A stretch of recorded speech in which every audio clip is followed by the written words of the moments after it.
말씀 계속 읽어가시면서 은혜 가운데 거하기를 원합니다. 우리가 이제 신약 성경에서 한 가지 주제들을 생각해 보고 있는데요. 그 중에 우리가 지난번까지 하나님에 대한 그런 내용을 살펴봤는데요. 이제는 하나님 그분에 대해서 살펴봤다면 우리가 생각해야 할 내용 중에 하나는 무엇이냐면 바로 인간입니다. 인간에 대한 생각을 우리가 할 수 있는 것이죠. 오늘날 어떻습니까? 인간성 상실의 시대라. 죄악으로 인하여서 참 인간이 어떻게 이렇게 악할 수가 있는가라고 하는 것들을 계속 제기하고 있는 것입니다. 오늘도 어떤 뉴스 이렇게 뭐 구체적 내용은 보지 못하고 타이틀을 봤더니 돈 30만 원 때문에 아버지를 죽였다는 거예요. 돈 30만 원 때문에. 그러한 현실을 우리가 지금 살아가고 있는 것입니다. 이제 그러는 가운데에도 또 이렇게 악하고 이렇게 비참한 인간성 상실의 시대를 살아가고 있음에도 불구하고 또 한편에서는 어떤 일이 벌어지냐면 인간의 존엄성이 더 세워져야 된다.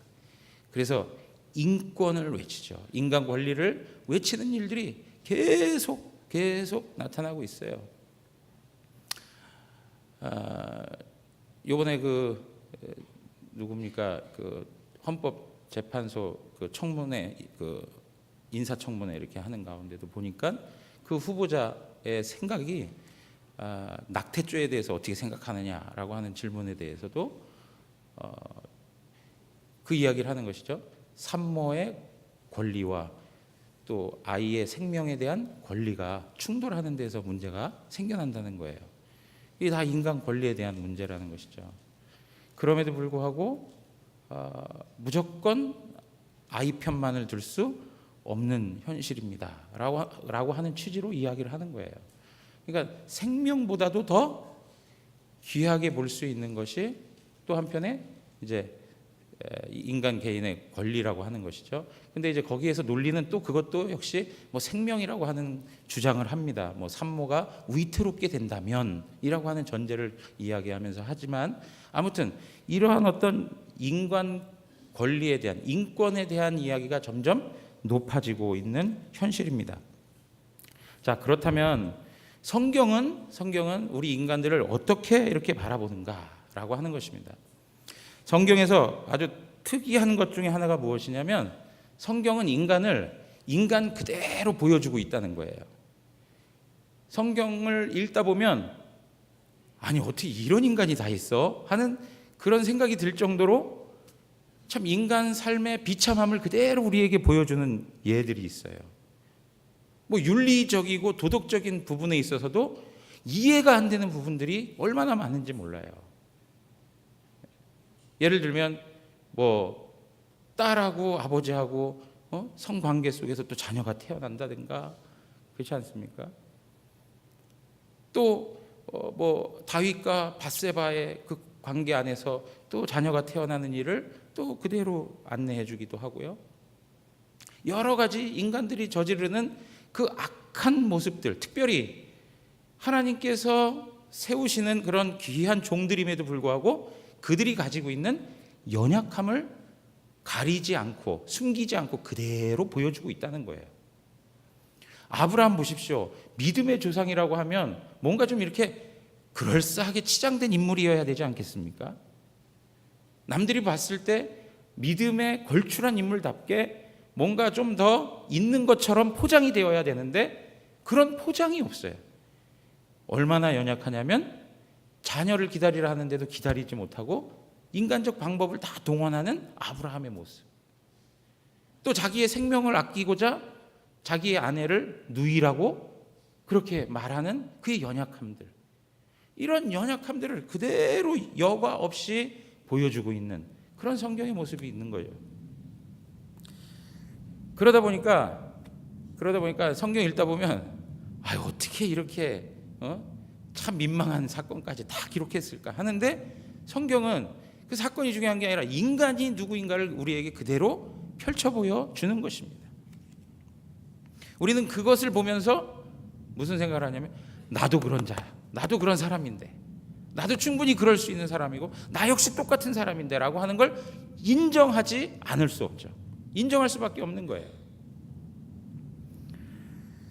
여러분, 이러한 현실 가운데에서도 성경은 인간으로서 가장 완전한 인간, 그리고 우리가 반드시 닮아야 될 한 인간을 소개해 주는데 그분을 그죠?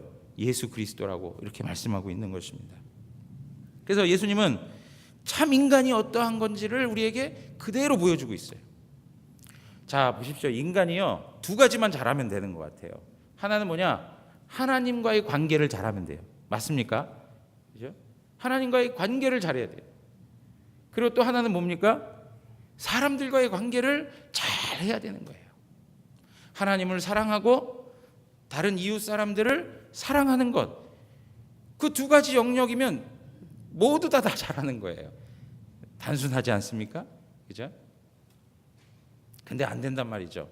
근데 예수 그리스도가 바로 그러한 삶을 우리에게 분명히 보여주고 있어요. 특별히 요한복음에서는 하나님과 관계돼서 예수 그리스도가 완벽하게 하나님의 뜻에 순종한 그러한 삶을 살았음을 우리에게 그대로 보여줘요.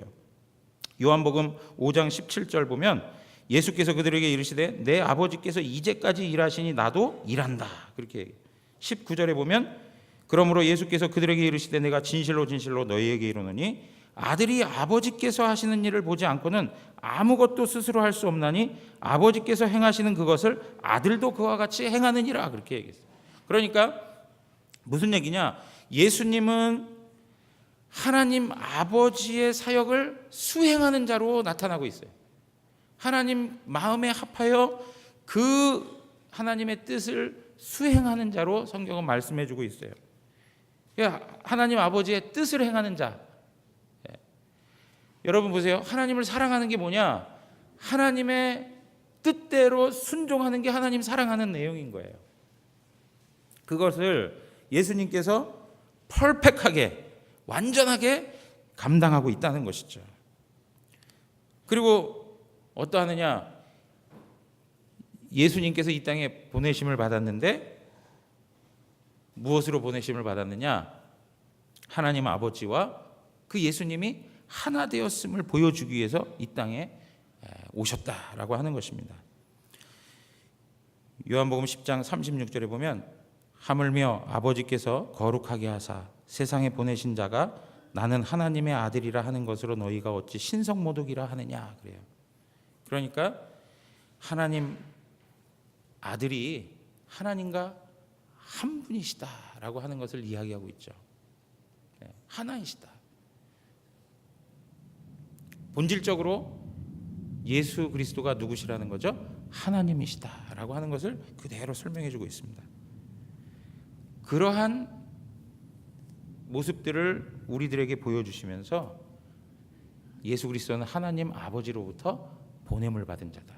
우리가 잘 아는 말씀이지만 하나님이 세상을 이처럼 사랑하사 독생자를 주셨으니, 그죠? 이는 저를 믿는 자마다 멸망치 않고 영생을 얻게 하려 함이라.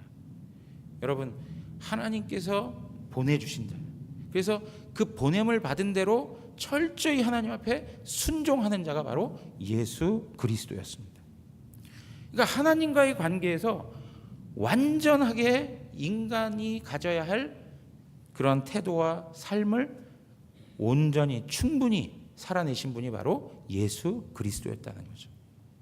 뿐만 아니라 예수님께서는 사람들과의 관계에서도 풍성한 사랑을 그들 가운데 나타내시면서 살았습니다. 여러분, 가나 혼인집에서 이야기 기억나시죠? 가나 혼인집에서 그 결혼식을 하고 있는 그 집에서 포도주가 떨어졌다라고 하는 것은 큰 신뢰가 되는 것인데 그 안타까운 현실을 예수님이 간과하지 않으세요. 어떻게 하십니까? 물을 변하여 포도주가 되게 하셔서 거기에 있는 많은 부족함과 필요를 다 채워주셨던 분이에요. 사마리아 여인에 대해서 어떻습니까? 정말 불쌍한 여인 아닙니까? 어느 누구도 돌아봐주지 아니었던, 어느 누구도 주목하지 않았던 그런 여인. 주목하면 어떤 걸 위해서 주목하는 거예요? 비난하고 정죄하기 위해서 주목하는 것인데, 그런 여인을 예수님께서 대면해 주시죠. 그리고 그의 삶의 문제들을 함께 대화하는 중에 해결해 주시면서 그에게 영생의 은혜를 베풀어 주시죠. 배고픈 무리들에 대한 예수님의 심정이 어떠한지 우리 잘 알고 있습니다.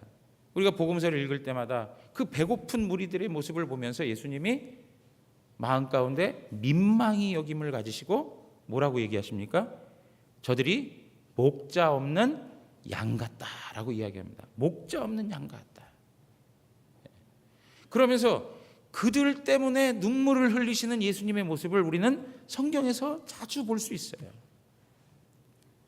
예수님이 정말 극적으로 더 눈물을 흘렸던 장면이 있는데, 그게 어떤 장면입니까?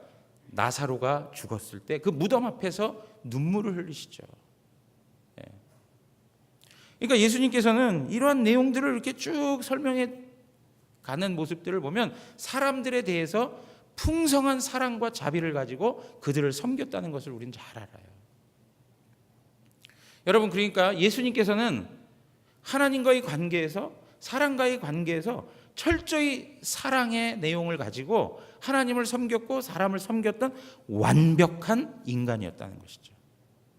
그러니까 우리가 정말 누구를 닮아가야 되느냐라고 할 때 이 세상에 많은 우인들이 있습니다. 도전을 주는 많은 그런 사람들이 있습니다. 그런데 우리는 그런 많은 사람들도 뭐 우리가 깊이 묵상하고 생각해야 되겠지만 가장 중요한 분은 바로 예수 그리스도여야 되는 거예요. 그런데 우리는 예수 그리스도는 항상 성경 속에 있는 인물로만 생각해 버리는 경향이 있어요.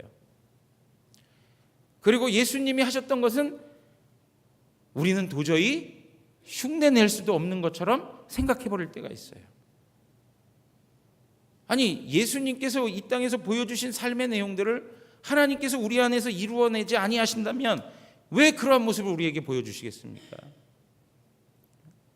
오늘 우리가 예수 그리스도를 깊이 묵상함으로 말미암아 예수님이 얼마나 하나님을 사랑했는지, 그리고 예수님께서 주변에 있는 사람들을 얼마나 섬기며 사랑으로 대했는지를 우리가 배우면서 그분의 마음과 그분의 삶의 태도를 닮아야 할 줄 믿습니다. 예수님을 닮으셔야 돼요. 다른 걸 닮아서는 안 되는 거예요. 그래서 사도 바울도 뭐라고 그러냐면, 우리가 그리스도를 아는 지식 안에 어디까지 자라가요? 그리스도 안에 장성한 분량까지, 예수 그리스도의 형상을 닮아가는 그것에 대하여 끊임없이 하나님 앞에서 추구하는 삶의 내용들이 있음을 말해주고 있죠. 여러분, 히브리서 4장 15절 한번 보겠습니다. 히브리서 4장 15절입니다.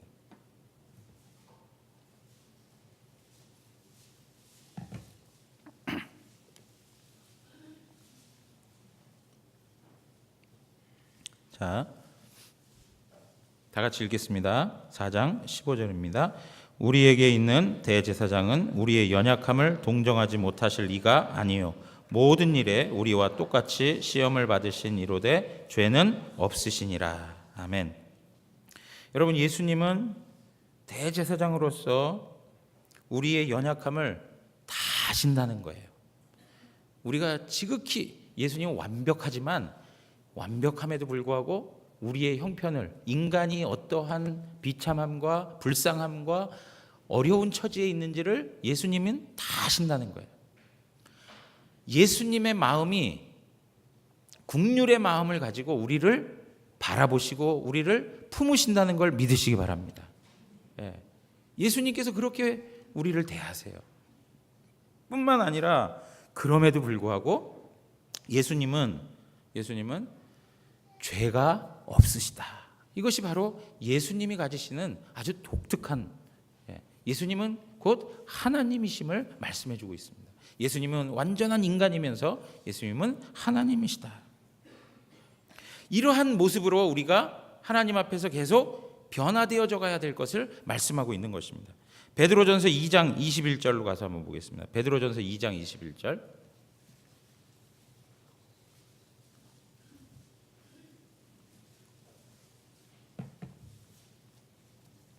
베드로전서 2장 21절입니다. 다 같이 읽겠습니다. 이를 위하여 너희가 부르심을 받았으니 그리스도도 너희를 위하여 고난을 받으사 너희에게 본을 끼쳐 그 자취를 따라오게 하려 하셨느니라. 아멘. 여러분, 이를 위하여 너희가 부르심을 받았다. 그리스도도 너희를 위하여 고난을 받으사 너희에게 어떻게 했다고요? 본을 끼치셨다. 본을 끼치셨다. 그래서 어떻게 하라고요? 그 자취를 따라오라고 하시는 거예요.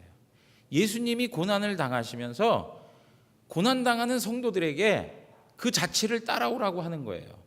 이 고난이라고 하는 걸 통해서 하나님께서는 뭘 만들어 가세요? 하나님의 영광을 만들어 가세요. 하나님은 우리의 고난이라고 하는 과정을 통해서 하나님의 영광을 만들어 가세요. 그래서 로마서 8장 18절에 뭐라고 나와 있습니까? 현재의 고난은 장차 나타날 영광과 좋게 비교할 수 없도다. 하나님께서는 현재의 고난을 통해서 하나님의 영광을 만들어 가신단 말이에요. 그러니까 내가 지금 경험하고 있는 이 고난의 현장이 그냥 고난으로 끝나는 현장이 아니라 하나님의 영광을 위하여서 사용되는 지금의 현실이라는 것을 놓치지 마셔야 돼요. 그래서 결과적으로 하나님께서 우리에게 그 고난의 길을 따라오라는 거예요. 예수님께서 그 길을 가시면서 너희도 그 고난의 길을 따라와라는 거예요. 근데 우리 기독교 신앙의 내용을 가지고 살아가면서도 계속 우리는 어떻게 하길 구해요? 하나님 앞에. 하나님, 고난이 없기를 바랍니다. 그죠? 그냥 항상 평탄한 길만을 주셨으면 좋겠죠. 예? 저도 그게 좋아요. 솔직한 마음으로. 그렇지만 하나님이 그렇게 하지 않으세요. 예수님께서 벌써 그런 삶을 살지 않으셨어요. 고난의 장소로 우리를 끌어가시고 광야를 지나게 하세요. 그걸 통해서 어떻게 해요? 하나님 앞에 영광스러운 하나님의 자녀로 만들어 가신다고요. 예수 그리스도를 더 깊이 닮아가게 하신다고요. 오늘 하루 고난의 현장에서 하루 꾹 참고 기다리고 눈물 흘리며 그 과정을 밟아가는 그것이 우리 안에는 하나님의 영광, 예수 그리스도의 형상을 만들어가는 과정이라는 거예요. 사랑하는 성도 여러분, 우리가 이러한 길에 있다는 게 아무나 누릴 수 있는 그런 길이 아니라는 것을 잘 아시고 하나님 앞에서 예수님이 팔로우 미, 나 따라와 라고 하면 그냥 그대로 순종하고 따라가는 은혜가 있기를 바랍니다. 어렵죠? 그러니까 하나님 앞에 어떻게 하셔야 돼요? 늘 은혜를 구해야죠. 은혜를 구해야죠. 이것이 바로 예수님께서 이 땅에 오셔서 자신의 완전함을 우리에게 보여주신 거예요. 그냥 야, 나는 나고 너희는 너희야. 너희 연약한 거 다 알잖아. 너희 그냥 그렇게 살아. 뭐 어쩔 수 없어. 그렇게 얘기하시는 게 아니고 그 모습을 보여주면서 우리로 하여금 어떻게 하라고요? 따라오라는 거예요. 따라오라. 하나님의 형상을 입도록 하나님이 만들어 가시겠다는 거예요. 그래서 사실은 저 자신도 그렇고요. 여기 계신 우리 모든 성도님들도 그렇고요. 1년 전보다는 지금이 훨씬 더 나은 모습이세요. 그렇게 인정하십니까? 예. 그 왜 내가 나은 게 아니고 내가 노력해서 된 게 아니라 누가 끌어가시는 거예요, 지금요? 하나님의 성령께서 끌어가시는 거예요. 예수 그리스도를 닮아가도록.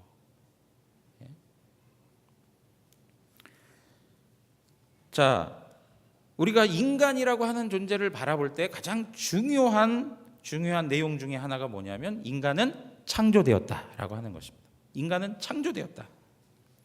인간은 지음받았다라고 하는 것입니다. 그런데 다른 피조물들도 하나님으로 말미암아 창조되었습니다. 그러나 우리가 분명히 알아야 될 건 있는데 우리가 피조물임에도 불구하고 다른 피조물들보다는 독특한 지위를 가지고 있다는 걸 아셔야 돼요. 그러니까 진화론주의자들이 이야기하는 것처럼 무슨 뭐 무생물에서 진화해가지고 우리가 뭐 예를 들면 원숭이가 뭐 변화가 돼가지고 우리가 됐다. 이거 정말 말도 안 되는 이야기를 하는 것이죠. 어떻게 거기에 존귀함이 붙을 수, 인간 존엄성이 어떻게 거기에 설명될 수가 있습니까? 인간 존엄의 위치는 창조주 하나님으로부터 지음받았다는 것에 있습니다. 그런데 어떻게 지음받았어요? 그냥 말씀으로 창조된 게 아니라 하나님께서 직접 하나님의 모양과 형상대로 지으셨다는 데 있어요. 하나님의 형상과 모형대로. 그래서 특별한 위치에 있다는 거예요. 마태복음 10장 31절에 보면 이런 말씀이 있습니다. 두려워하지 말라. 너희는 많은 참새보다 어떻다고요? 귀하니라 그랬어요. 두려워하지 말라. 너희는 많은 참새보다 귀하니라. 참새도 하나님이 창조하신 거예요. 그렇지만 참새하고 우리하고는 비교할 게 못 되는 거예요. 우리 하나하나의 모습이 하나님 보시기에 얼마나 존귀한 자들인지 성경은 우리들에게 계속 말씀해 주세요. 왜요? 하나님의 형상으로 지음받았기 때문에 그렇다는 것이죠. 그러니까 우리가 좀 부족한 것 같고 뭐 실력 없는 것 같고 인간적인 조건이 없어도요, 인간 그 자체로서 존귀함을 가지고 있다는 것을 우리가 확인해야 돼요. 그 젊은이들 가운데서 그런 얘기들 많이 하잖아요. 뭐 얼굴이 조금 본인 생각하기에 나는 왜 이렇게 예쁘지 못하지? 나는 왜 이렇게 몸무게가 많이 나갔지? 뭐 이런 고민들 많이 하잖아요. 그러니까 막 다이어트도 하고 그리고 뭐까지 해요? 예, 성형까지 하잖아요. 성형을 해서 어떤 사람은 완전히 얼굴도 몰라볼 그런 정도까지 성형까지 하는 사람들도 있잖아요. 예? 그런데 여러분 보세요. 그것으로 사람이 존귀함을 얻는 것 아니다라고 하는 것이죠. 그런데 세상은 어떻습니까? 계속 그런 조건, 외적 조건을 가져야만 인정받고 가치 있는 것이라고 생각을 한단 말이에요. 인간의 기준 갖고 계속 그것만을 이야기하니까 그 기준에 맞추려고 그냥 사람들이 자기대로의 삶을 살지 않고 자기가 가지고 있는 좋은 가치를 하나님 앞에 감사하며 살지를 않고 그 수준에 맞추려고 그냥 다 똑같은 일과를 보내고 있어요. 물론 건강을 위해서 다이어트하고 하는 건 좋죠. 근데 그 목적이 문제가 있다는 거예요. 목적이.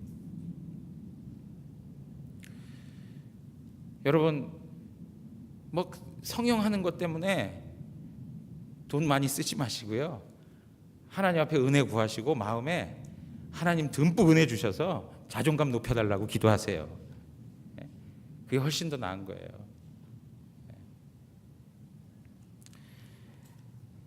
여러분 성경에 보면 마태복음 10장 30절에 이런 말씀이 있습니다. 하나님께서는 우리의 머리카락 숫자도 세시는 하나님이시다. 예. 여러분 기분 좋으십니까? 이 말씀이? 예. 정말 좋은 말이에요. 왜냐? 하나님이 우리를 얼마나 세심하게 지켜 보호하시는지 말씀하고 있는 거거든요. 그렇지 않습니까? 얼마나 구체적으로 머리카락 하나, 저는 하나님 앞에 좀 죄송스러움이 있어요. 수도 없이 막 바뀌었을 것 같아요. 예? 더 많은 변화들이 일어날 것 같아요. 그죠? 그런데 하나님께서 하나하나의 관심을 갖고 세세하게 우리의 삶을 보호하시고 지키시고 우리를 이끌어 가신다는 거잖아요. 그리고 또 어떻습니까? 하나님께서 정말 인간이 가치 있다라고 하는 걸 말씀해 주는 내용이 뭐예요? 한 영혼이 뭐보다 귀하다고요? 천하보다 귀하다. 천하보다 귀하다. 이거 얼마나 위대한 선언입니까? 한 영혼이 천하보다 귀하다. 여러분 보세요. 얼마나 한 영혼이 천하보다 귀하다 이 말은 사실은 지금 하나님께서 머리 숫자까지 세시고 이렇게 막 관심 있게 다가오시고 우리의 삶을 살피시는 그러한 섬세하신 하나님의 은혜, 그리고 우리의 영혼이 천하보다 귀하다라고 하는 이 말씀은 인간의 참 행복이 무슨 세상적인 조건들을 많이 가졌다고 해서 얻어지는 것이 아니라 그 하나님의 손길 속에서 하나님의 보호하심을 받고 있다는 게 행복이라는 거예요. 어느 누가 이 하나님의 간섭하심과 하나님의 인도하심과 보호하심을 경험하며 살겠습니까? 내가 그 정도의 위치가 됩니까? 마치 이거 뭐 그렇게 생각할 일은 아니지만 하나님이 무슨 보디가드 역할을 해주시는 것처럼 우리의 삶에 항상 따라오셔서 하나님의 선하심과 인자하심 평생 나를 따르리니 우리를 가이드해 주시고 말이죠. 우리를 계속적으로 하나님의 선한 곳으로 이끌어 가시는 그 하나님, 그러한 하나님의 손길과 은혜를 누가 누리냐 이거예요. 바로 하나님의 자녀들이 누리는 거예요. 하나님 자녀들이. 그렇기 때문에 이렇게 지음받은 하나님의 백성들은 하나님 앞에 요구받는 삶이 있는데 이게 무엇이냐? 하나님 앞에 순종하며 살아야 된다는 거예요. 하나님께 지음받았고 하나님께서 이렇게 가치 있게 여겨주는 하나님의 사람들은 어떻게 해요? 하나님 앞에 순종하며 살아가야 된다라고 하는 것입니다. 자, 하나님 앞에 순종하며 살아가는데 이러한 모든 것은 공부 잘했다고 하나님 앞에 좀 덜 순종해도 괜찮아, 혹은 부자라고 해서 하나님 앞에 조금 덜 순종하지 않아도 돼, 덜 순종해도 돼, 이러한 것이 아니라 누구든지 다 하나님 앞에서 순종해야 되는 거예요. 이 세상에서 가진 자나 배운 자나 갖지 못한 자나 배우지 못한 자나 건강한 자나 약한 자나 관계없이 모두 다 하나님 말씀 앞에 순종해야 되는 거예요. 그러므로 인간은 하나님이 창조하신 것 자체로, 그리고 하나님께서 우리를 구원해 주시는 것 자체로 우리는 하나님 앞에 동등하다는 것을 알 수 있는 것입니다. 하나님이 우리를 창조하셨다는 것, 그것이 우리 인간이 모두 다 동일하다라고 하는 걸 말해주고요. 하나님의 구원의 역사가 어떤 특정한 계층에게만 임하는 것이 아니라 모든 인류 가운데 하나님의 구속이 적용되는 것을 통해서 하나님 앞에서 모든 백성들은 다 동등하다라고 하는 것을 성경은 말해주고 있는 거예요. 갈라디아서 3장을 한번 찾아보겠습니다. 갈라디아서 3장입니다.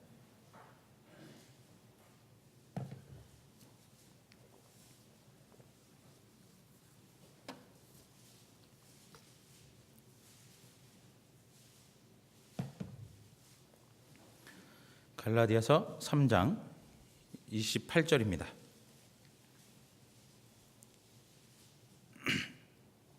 다 같이 읽겠습니다. 너희는 유대인이나 헬라인이나 종이나 자유인이나 남자나 여자나 다 그리스도 예수 안에서 하나이니라. 아멘.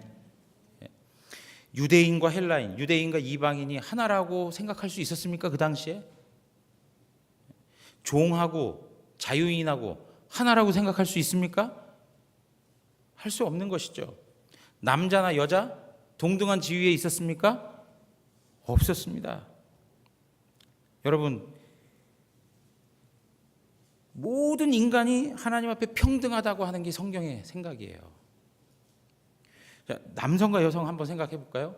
여러분, 오늘 제가 이런 얘기 드려도 될지 모르겠지만 우리 김성민 목사님이 좀 위기에 처할 수도 있을 것 같은데, 아까 이제 점심을 먹으러 가면서 그런 얘기를 하더군요. 이제 아침밥을 먹느냐 안 먹느냐 뭐 이런 얘기 하시면서, 그 옛날 같으면 아침밥 걸르는 게 어딨냐 이거죠. 밥 차리고 하는 게, 그죠? 그리고 뭐 좀 그러면 그냥 밥상 뒤집어 엎는 것도 있었다는 거예요. 이거 언제 밥상 한번 뒤집어 엎어보나 이러더라고요, 우리 김상희 목사님. 그러니까 지금 시대는 상상도 할 수 없는 그런 상황이라는 거죠. 예. 우리 그 장사모님이 이제 웃고 계십니다. 이제 예. 밥상 한번 뒤집어 엎는 시대. 정말 오늘날 우리가 태어나서 이 시대를 살아가니까 그거 쉽지 않죠. 그렇지만 조금만 우리 세대만 올라가도 예전에 그런 일 있었습니까? 없었습니까? 예? 그런 일 많이 있었어요. 많이 있었어요. 어떻게 여성과 남성이 같은 지위에서 평등함을 누릴 수 있었습니까? 예? 오늘날 여성이 정말 좋은 시대를 살아가는 건 분명한 사실이에요. 예. 여러분, 이러한 그 말씀이 선포될 때 그 당시 1세기 시대는 이게 용납이 안 되던 시대예요. 이거 뭐 이런 말씀은요 정말 세상을 이렇게 그 개벽하는 이런 말씀인 거예요. 이게 예? 여러분 보세요. 그런데 성경에서는 여성의 어떤 역할에 대해서 아주 적극적으로 설명해 주고 있어요. 성경에 예수님 주변에 여성들이 많이 등장하지 않습니까? 그리고 여성들이 중요한 역할을 감당하고 있는 걸 성경에서 계속 보여주고 있어요. 그 당시에는 여성들이라면 인간으로서 가치를 여기지 않았어요. 제가 말씀을 드렸잖아요. 법정에서 여성이 변호할 수 있다고 했습니까? 없다고 했습니까? 변호할 수 없습니다. 우리가 잘 아는 이야기지만 사람의 수를 세는데 그 수에 포함이 됩니까? 안 됩니까? 포함되지 않았어요. 그럼에도 불구하고 성경은 예수 그리스도 중심에 그리고 하나님 교회의 사역 가운데 여성들이 얼마나 하나님 앞에 헌신하고 그 역할을 감당했는지를 설명해 주고 있어요. 사도행전 1장 14절 가서 보시면 오순절 성령 강림이 일어날 때 14절에 보면 여자들과 예수의 어머니 마리아와 예수의 아우들과 더불어 마음을 같이하여 오로지 기도에 힘쓰더라 그랬어요. 그랬더니 성령이 강림하시는데 남자들에게만 임했습니까? 남자들에게만 임하지 않았습니다. 어떻게 해요? 거기에 모여서 기도하는 모든 성도에게 성령의 강림하심이 있었어요. 그러니까 하나님께서 우리를 창조하셨다고 하는 그 사실이 인간이 다 동일하다라는 것을 말씀해 주고요. 또 하나 하나님의 구원 역사가 적용되는 것을 모든 사람들이 누리기 때문에 인간은 다 동일하다는 거예요. 여러분 믿으십니까?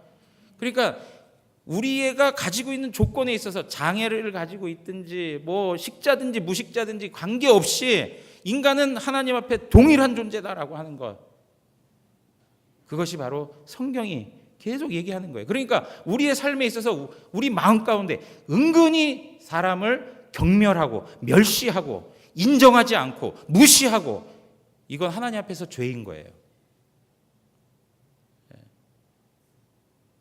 은근히 사람을 깎아내리고 이런 것도 하나님 앞에 죄인 거예요.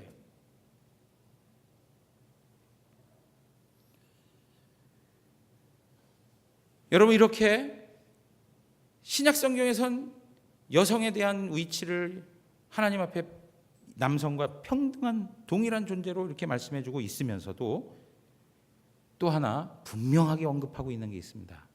그게 무엇이냐면 로마서 1장 26절에서 27절입니다.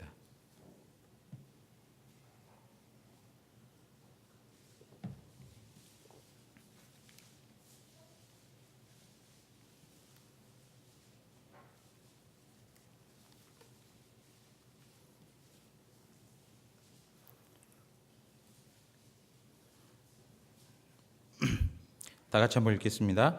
이 때문에 하나님께서 그들을 부끄러운 욕심에 내버려 두셨으니 곧 그들의 여자들도 순리대로 쓸 것을 바꾸어 영리로 쓰며 그와 같이 남자들도 순리대로 여자 쓰기를 버리고 서로 향하여 음욕이 불릴 듯하며 남자가 남자와 더불어 부끄러운 일을 행하여 그들의 그릇됨에 상당한 보응을 그들 자신이 받았느니라. 아멘. 여러분, 모든 것들이 하나님 앞에서 동등하다라고 하지만 그럼에도 불구하고 로마 사회에서 일어났던 동성에 대해서는 사도 바울이 정죄하고 있다는 것을 말해주고 있어요. 여러분, 오늘날 우리 기독교가 가지고 있는 태도는 동성애자들을 불평등하게 여겨야 된다는 이야기가 아닙니다. 동성애자들, 그들이 하나님 앞에 회개해야 된다는 것이죠. 그들의 인격을 무시하고 멸시하고 경멸한다는 이야기가 아니고, 그들 가운데 있는 죄에 대하여서 하나님 앞에서 돌이키고 그들이 정상적이고 건강한 인간으로서 세워지기를 바라는 것이죠. 그들은 계속 하는 말이 뭐예요? 우리가 자신들을 혐오의 눈으로 바라본다는 거예요. 혐오스럽게 생각한다는 거예요. 그 인격 자체를 혐오스럽게 보는 것이 아니라 그들 가운데 있는 동성애라고 하는 죄를 우리가 혐오스럽게 보는 것이죠. 그리고 이 부분에서만큼은 반드시 하나님 앞에서 회복되어져야 할 그러한 모습임을 성경은 말해주고 있는 거예요. 여러분 보십시오. 이들도 하나님 앞에서 죄사함을 받아야 될 사람들 아니겠습니까? 그렇죠? 하나님 앞에 회개해야 될 그런 동일한 사람들 아니에요? 우리가 하나님 앞에 회개하여 은혜를 입고 하나님 자녀가 된 것처럼 그들도 하나님 앞에서 회개하여 하나님의 자녀의 신분의 누림을 가져야죠. 똑같은 것을 하나님 앞에서 생각하고 돌이킬 것을 권하는데 그것을 혐오라고 하고 불평등이라고 한단 말이에요. 사랑하는 성도 여러분, 말씀드립니다. 우리가 동성애에 대한 죄에 대해서는 미워해야 됩니다. 그러나 그들이 정말 그리스도의 사랑으로 하나님께로 돌아오기를 우리가 간절함을 가지고 바라보면서 그들의 죄악을 지적하더라도 해야지, 그 인격 자체를 멸시하고 무시하고 경멸하고 혐오의 눈으로 바라봐서는 안 되는 것이죠. 만약에 그들 가운데 정말 하나님의 은혜가 임해서 회개한다면, 그들이 하나님 앞에 돌아오고 회복된 삶을 살아간다면 그것만큼 좋은 일이 어디 있겠습니까? 여러분, 우리 인종차별에 대한 문제도 심각한 문제입니다. 우리 사회에서 이제 다문화 사회를 우리도 경험해가고 있습니다. 우리 지역에도 보면 동남아권에서 우리나라로 이제 들어오신 많은 분들이 있어서 점점 다문화 가정들이 생겨나고 있어요. 그러한 한 사람 한 사람을 볼 때 우리 마음에 조금 업심여기는 마음의 태도를 가지고 대할 때가 있어요. 저는 이제 반대로 미국이라고 하는 그 힘 있는 나라에 가서 유학생으로 삶을 살았지만 그러한 느낌을 받은 적이 한두 번이 아니에요. 물론 아주 좋고 나이스한 사람들 많습니다. 그렇지만 또 어떤 부류의 사람들은 그렇게 경멸하고 무시하는 태도로 그 한 사람 한 사람을 대하는 모습들을 경험한 적이 있어요. 이번에도 뭐 축구 칠레 선수 중에 한 사람이 우리 한국 사람들에 대해서 이야기하면서 이렇게 눈을 찢어서, 뭐 물론 더 찢을 이유는 없는데요. 예? 워낙 작으니까. 예. 지금 그 외국 사람들이 한국인들을 이렇게 경멸하고 무시할 때 칭크라고 한 표현을 쓴단 말이에요. 이게 중국 사람들을 이렇게 경멸하듯이 하는, 경멸할 때 쓰는 하나의 단어인데요. 예. 오늘날 우리가 중국 사람들 보면 에이 짱깨야 뭐 이렇게 얘기하듯이 그 사람들이 이제 아시아 사람들, 특별히 이제 아시아 그러면 이제 중국 사람이 대표적이니까 전부 다 이제 칭크라고 하는 걸로 해서 눈이 찍 찢어진 사람들. 그래서 지난번에도 보니까 미국의 한 타코벨 매장에서 그 사람을 구분하기 위해 가지고 이름을 쓰고 옆에다가 칭크라고 쓴 거예요. 예를 들면 스티브 칭크. 그래가지고 그것 때문에 이제 또 막 소송을 하니 마니 뭐 이런 문제들이 생겨나는데요. 오늘날에도 이런 어떤 그 인간을 하나님의 형상으로 바라보지 못하는 그러한 모습들이 우리 안에 많이 있죠. 여러분, 그 미국에서 마틴 루터 킹 주니어 목사님을 중심으로 해서 그 인권 운동이 강하게 일어나게 된 하나의 또 배경이 있는데, 그게 뭐냐면 로사 박스라고 하는 사람이 있어요. 그 당시에 몽고메리에서 1955년도의 일이에요. 미국 사람들이 이제 버스를 타면 앞에 좌석은 백인들이 타는 거고 뒤에 좌석에 흑인들이 타는 거예요. 화장실을 가도 백인이 가는 화장실이 있었고 흑인이 가는 화장실이 또 따로 있어요. 손을 닦는 수도가에도 백인들을 위한 수도가가 있고 흑인을 위한 수도가가 따로 있어요. 그렇게 제한당했던 삶을 살았어요. 그런데 이 버스가 쭉 가다가 백인들이 더 정류장에 많이 서 있으니까 그 흑인들이 앉는 그 라인에서 더 뒤로 자리를 더 뒤로 물린 거예요. 왜냐하면 흑인 자리는 더 비어 있으니까, 백인들이 많으니까 이 라인을 뒤로 더 하면서 운전기사가 흑인들한테 더 뒤로 가라 이렇게 요청을 한 거예요. 그리고 백인들의 자리를 만들어 준 거예요. 그런데 거기에서 다른 사람들은 뒤로 갔는데 로사 박스라고 한 사람은 가지 않았어요. 그 자리를 지키고 있었어요.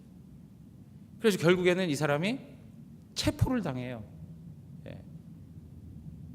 그러면서 이런 인권 운동이 이제 막 강하게 일어나기 시작하죠. 그러니까 지금 그 흑인들이라든가 이런 사람들이 미국 사회에서 얼마나 많은 아픔을 경험했는지를, 그 역사는 정말 많이 가지고 있어요. 애틀란타 가면 노예 시장, 그 시장이 있었던 그 지하 그 장소가 있어요. 그들의 고난과 그들의 아픔이 거기에 다 담겨 있는 것이죠. 여러분, 우리가 이러한 부분에서 그 백인들이 그리스도인의 신앙을 가졌음에도 불구하고 그러한 태도를 취하고 있었던 거예요. 오늘날도 마찬가지예요. 우리가 이렇게 말씀을 들어도요, 우리 삶에 있어서 한 사람 한 사람을 정당하게 대하지 못하는 모습들이 있다는 거죠. 내가 과연 한 사람 한 사람을 하나님 앞에서 정직하고 진실한 마음으로 정당하게 대하는가, 이거 참 중요한 거예요. 그것이 바로 우리 기독교인의 신앙 인격을 설명해 줄 수 있는 거예요. 오늘 많은 사람들은요, 자기 자신이 무시를 당했다고 아우성치고 살아요. 오늘날 우리도 그렇지 않습니까? 어떤 행정적인 일을 하거나 어떤 일들을 경험하면서 왜 당신이 나를 무시해? 당신이 뭔데 그래? 하고 막 바락바락 대들고 하잖아요. 우리도. 왜 그래요? 정당하게 대우를 받지 못한다는 아픔을 가지고 살아간다고요. 우리 사회 안에는 그러한 삶을 살아가는 사람들이 참 많이 있어요. 그러면 우리 그리스도인들이 하나님 앞에서 진실되게 한 사람 한 사람에 대해서 정당한 가치를 부여해주고 그를 하나님의 형상으로 존중히 여겨준다면 그들이 그리스도의 신앙에 대하여서 마음의 문을 열지 않을까요? 사랑하는 성도 여러분, 이 세상에 무시받고 정말 업신여김을 당해서 아파하고 힘들어하는 사람들이 우리 대구 영안교회 우리 성도님들의 말과 삶의 인격과 그 모든 태도를 통해서 존중받고, 그리고 그들의 마음이 다 녹아지고, 그래서 그들이 하나님 앞에 함께 설 수 있는 그런 복된 은혜가 있기를 원합니다. 그런 은혜가 있어야 돼요. 뭔가 그런 감동을 주는 그러한 시각이 우리 안에 있어야 된다는 것이죠. 저는 목사지만 저도 참 부족해요. 성도님 한 분 한 분을 대할 때도 마찬가지예요. 늘 하나님 앞에서 고민하고 기도해야 할 제목이에요. 우리가 이러한 내용들을 그냥 쉽게 그냥 살아가는 거다 생각하지 마시고 성경이 말하는 인간에 대해서 다시 한번 우리가 주목하고 하나님 앞에서 정말 한 사람 어린 생명, 우리 주님이 그러죠. 어린아이까지 다 품어내시잖아요. 그러한 삶의 태도를 가지고 예수 그리스도의 아름다운 인격을 닮아가는 우리 대구 영안교회 모든 성도님들 되시기를 주님의 이름으로 축원합니다. 우리 찬양하겠습니다.